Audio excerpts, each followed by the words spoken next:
you feel like that, essentially where you've landed is where you are and where you're meant to be, when it's actually the contrary. Hopefully I get this to stay up, but if it don't, it's cool too. Let me see if I can get this to stay. If I can get this to stay. I think we're good. Hold on, let me tilt a little bit. I think we're good. We're talking self-sabotage. How to get out your own way. That's what we're talking about. Now, I get to see it. I get to see it every day. Like, for real.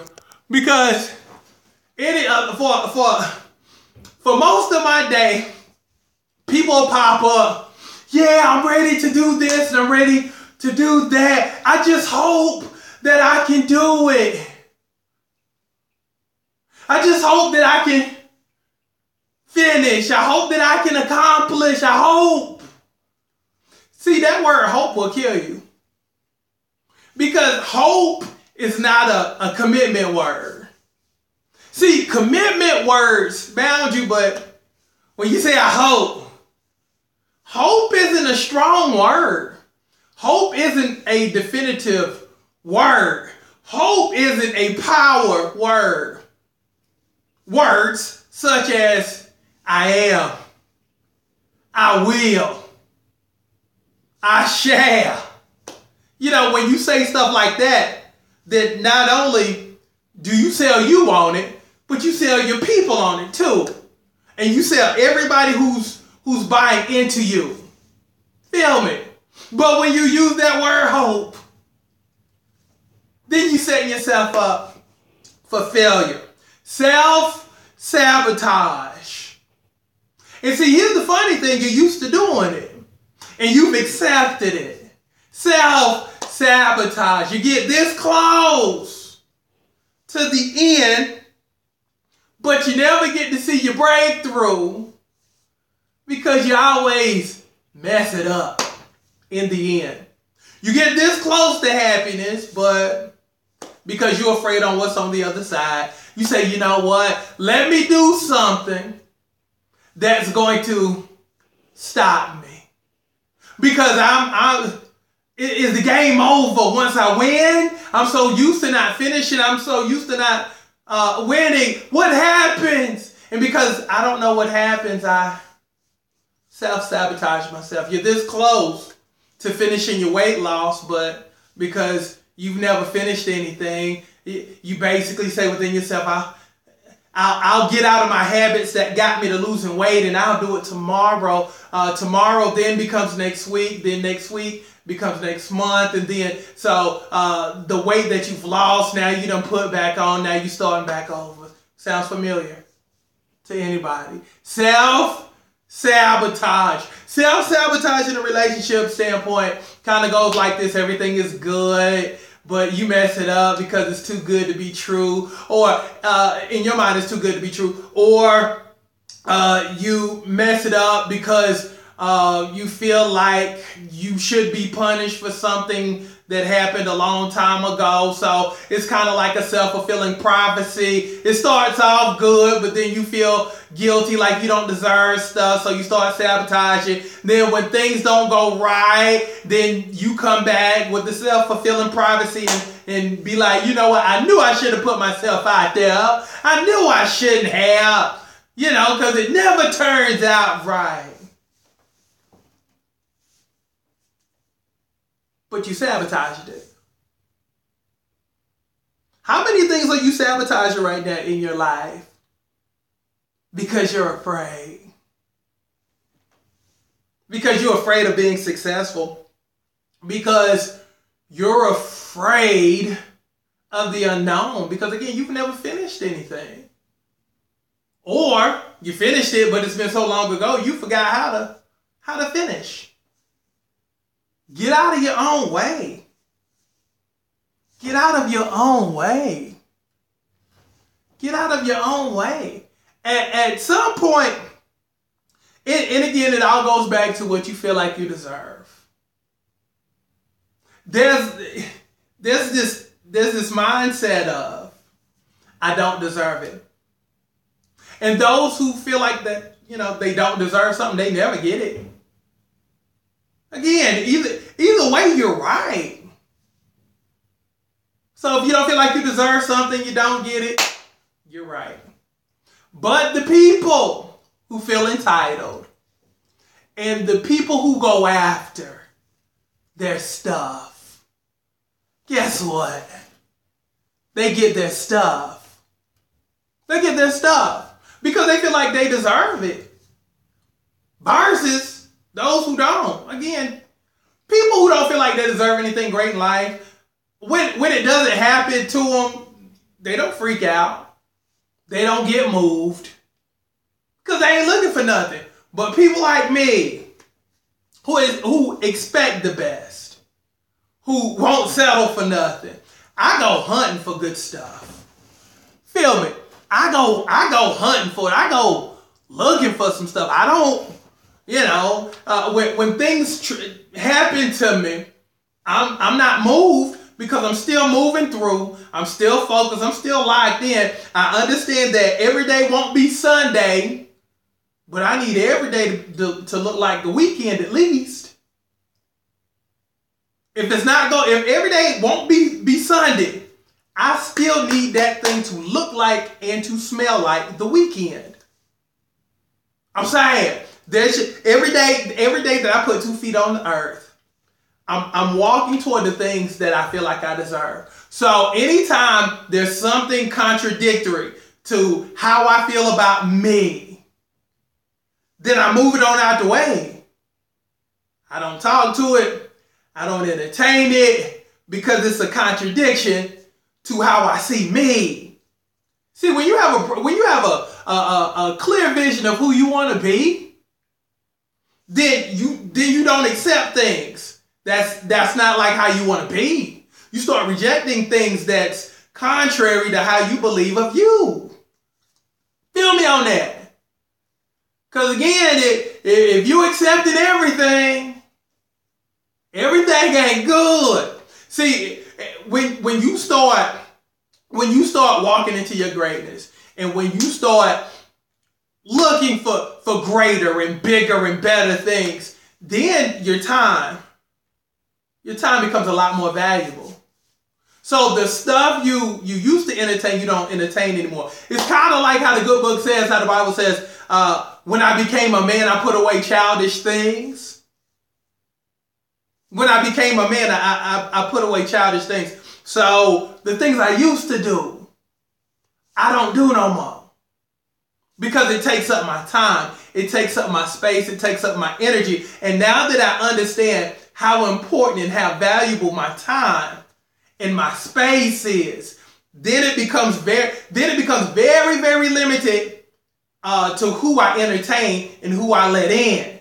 Feel me on that? So you got to get out of your own way, but everything starts with, what do you feel like you deserve?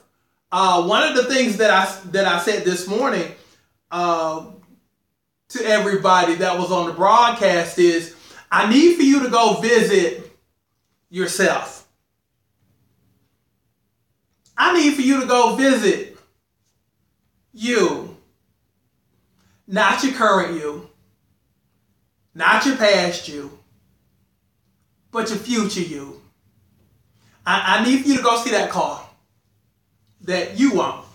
I need for you to go see that house you want. I need for you to look at some vacation destination, exotic places that you want to go see. I need for you to check into it. Find out how much it is. If you want that Rolex, find out how much it is. Go see it. Go see it. Go check it out. Put it on. Get used to it. If you want, a better person. If you want, the type, go to where the type of person hangs out at. If you want a better person, if you want a significant other, go to the places that most of gentlemen like myself go to. Be seen. And that's how you have to be. And lastly, you gotta live your life loud. Feel me on that. You gotta live your life loud. I saw something Denzel Washington put up earlier. And you know what? I normally agree with him, but I don't on this one. He was saying something about, you don't have to broadcast everything that you're doing in life. And sometimes you just have to move in silence. Now, if I wanted Denzel Washington to teach me how to act, I would. If that was what I was trying to do. But if I'm a business dude, which I am, and I made millions doing what I do, I'm not looking for business advice from Denzel Washington, because Denzel Washington is an actor who basically made his money pretending. Now, let me tell you how real life is. You make money and you get bigger, and it's all relative. Business and life in general. The loud person normally wins. And I'm going to tell you why the loud person wins. Because no matter if it's business or no matter if it's relationship, the person who gets the most attention is the first to be seen. If you're invisible, if you're quiet, I can't hear you. I don't know you're there. Because guess what? Most of the world lives in silence. They don't live loud.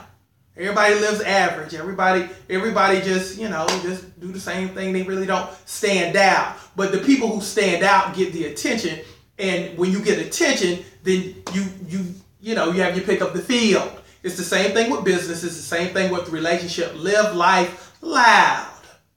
Because you have to be seen. And again, you have to be able to differentiate yourself from everybody else. Again, no matter if you are a brand and if you are a product, because you have to start living your life as if you're a brand. And that's how you take your life to the next level, when you decide, I am a brand. I'm a top of the line brand. Your LV bag, that's you. The red bottoms, that's you. The Bentley, that's you. All of the high-end stuff, that's you. See, those things are loud. They grab attention. Basically, they make themselves so attractive to where you feel like you have to have it. You feel like you have to have it. You feel like it's a status symbol.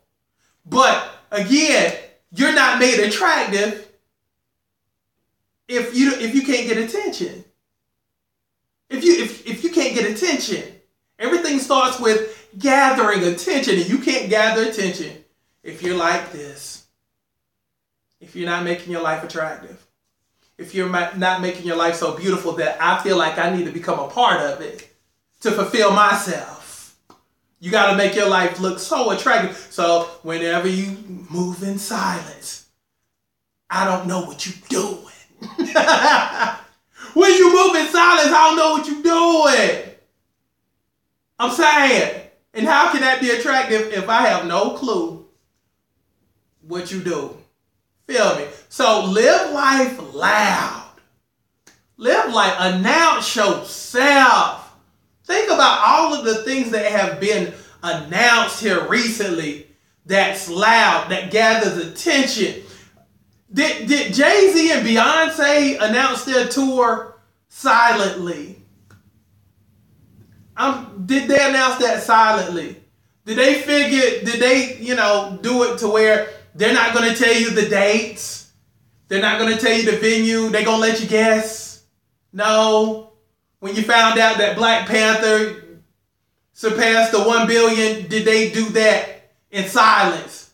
Did they let you guess? No, they made an announcement. The Black Panther made over $1 billion. They made the announcement that Jay-Z and Beyonce will be in a city near you on this date, at the Phillips Arena, at the Barclays Center, wherever. And you going because they got your attention. Again, it's the same thing with business. It's the same thing with dating. when you learn how to make yourself attractive, when you learn how to make yourself just beautiful and a must-have versus a nice-to-have, your life is beautiful. Your life is beautiful. So live big.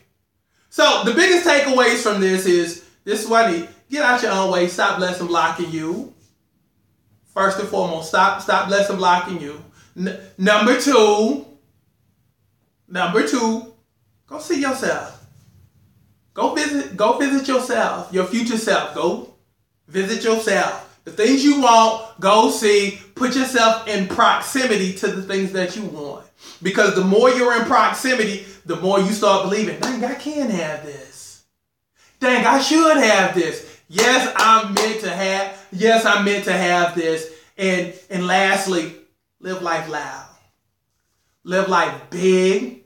Yes, make announcements. Please make announcements. Because I want to cheer you on. But if you're doing that thing in silence, I can't cheer for you. I can't support you. I can't come out and support you if I don't know what you're doing. I can't encourage you. I can't give you advice if I don't know what you're doing. If you're suffering in silence or you're doing everything in silence. And let me also tell you this too. Let me give you something good and I'll leave you alone. When you do stuff in silence, it's easy to quit in silence too. Because you're the only person who knows. And let's face it, and let's be honest. You won't let your kids down. But you're definitely more apt to let you down a whole lot faster. You don't mind letting you down. So when you live big, guess what? It forces you to basically say, you know what? This is what I'm doing. Please come and support me, please. Look, if you can help me, help me.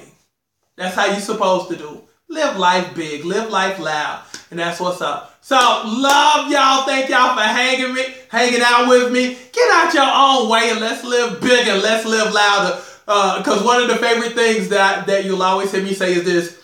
I live life like a train. Because the cool thing about a train is no matter where you are, you still gonna hear it coming. And the thing is, there's nothing you can do when you see it coming. It makes a loud announcement. Here I come. And guess what? I'm going to run you over. If you're on my track, I will run you over. It makes announcements. It's loud, it's big, it's obnoxious, it's fast, it's exciting. It doesn't sneak up on you. It makes that announcement. Baby, here I come. And if you're on my track, I'm going to run you over regardless. So that's what's up. So, love y'all. Have a great evening and thank you for hanging out and spending time with me. Love y'all. Have a great evening.